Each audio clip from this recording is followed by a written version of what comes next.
Here we go again.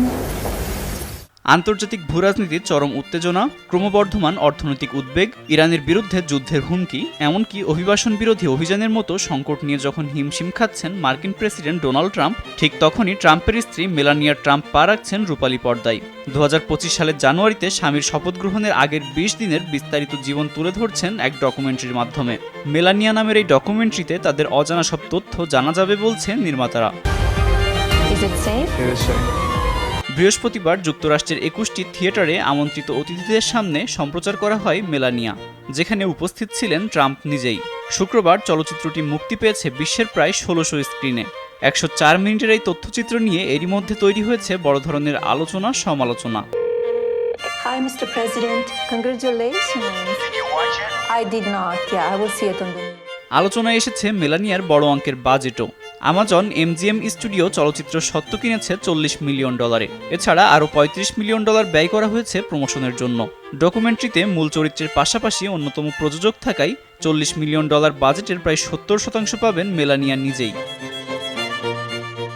দেশের মানুষের দৃষ্টিশক্তিকে সুরক্ষিত রাখার প্রত্যয় নিয়ে এলো সেফ LED লাইট। চলচ্চিত্রের প্রযোজক মার্ক বেকম্যান জানিয়েছে, এটি মোটেও কোনো রাজনৈতিক চলচ্চিত্র নয়। সিনেমাটিতে তার ফ্যাশন, পছন্দ, কূটনৈতিক বাস্তবতা ও জনসাধারণের আড়ালে থাকা কার্যক্রমগুলো গুরুত্ব পেয়েছে। বেকম্যান জানান, দর্শকরা এখানে প্রেসিডেন্টের রাজবোধের মুহূর্তগুলোও দেখতে পাবেন। ন্যাশনাল রিসার্চ গ্রুপ NRG এর পূর্বাভাসে বলা হয়েছে যে যুক্তরাষ্ট্রে উদ্বোধনী সপ্তাহে সিনেমাটিতে প্রায় $5 মিলিয়ন আয় করতে পারে। তবে ডকুমেন্টারিটি বাণিজ্যিকভাবে লাভজনক অবস্থানে যেতে পারবে না বলে মনে করছেন বেশিরভাগ বিশ্লেষকরা। একই ধরনের 2004 সালের বিখ্যাত ফারেনহাইট চলচ্চিত্রটি $6 মিলিয়ন খরচের বিপরীতে উদ্বোধনী সপ্তাহে আয় করে $41 মিলিয়ন। 2024-এ মাত্র $3 মিলিয়ন আই অ্যাম রেসিস্টও উদ্বোধনী সপ্তাহে আয় করেছিল $4.5 মিলিয়ন। অতিরিক্ত বাজেটের মেলানিয়া এমন সব উদাহরণের ধারের কাছেও যেতে পারবে না বলে মনে করছেন বিশ্লেষকরা।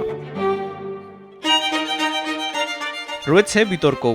বক্স অফিসে আয়ের তুলনায় এর বিশাল অঙ্কের বাজেটের কারণে অনেকে সন্দেহ করছেন যে ট্রাম্প প্রশাসনের অনুগ্রহ পাওয়ার জন্যই এতে বিনিয়োগ করা হয়েছে।